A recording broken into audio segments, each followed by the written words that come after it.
What are propeller guards and should you use them? These are propeller guards, and these are for the DJI Mini 2. And what they do is protect the propellers against potential impacts, and this can prevent severe crashes, especially on a drone like the Mini 2, which has very minimal sensors. But do you need them? Well, this would depend on your skill level, your flying location, your faith in your abilities. The real likelihood is you most likely don't need them. They aren't a necessity, and with a small drone like this, the risk level is fairly minimal, hence the relaxed restrictions on a sub 250 gram drone.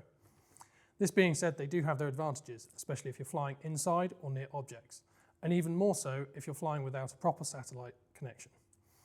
You may not be aware, but these drones, they don't hover without a satellite connection. They will move with air currents and will be affected by the environment, so they'll be a little more difficult to control. So when flying inside, the redirection of air from close proximity objects can make for unsteady flight. And if you're flying inside, you most likely don't want to risk crashing your drone into something important or delicate, or someone's face. Propeller guards can protect not just the drone, but the surrounding objects and people, especially when you might not have the best control of your drone, either as a newbie or, as mentioned, you have a lightweight drone that's been drastically subjected to moving air. So that is the positives. Now the drawbacks. In particular, with this drone, propeller guards limit the flight altitude to 30 meters. They also limit the speed and the power of the drone. It increases the drag profile and the wind resistance, and this affects the flight.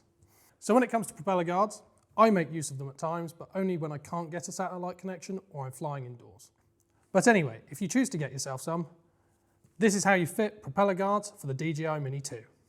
Simply find the correct one for the correct side. Fairly simple to do. You want this bit at the front, which lines up with this hole here, and then you just slot the arms through, making sure the clips are undone, and that slips in like that. Then you simply clip these around the arms, and that's the left one done, and you then duplicate that for the right, making sure the clips are undone before you start. Again, push it through, line it up, clip it on.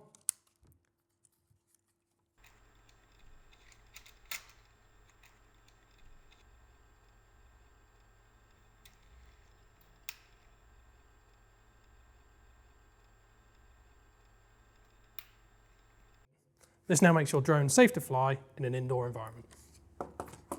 If you've enjoyed this video, please give it a like, subscribe to the channel, and I'll see you next time.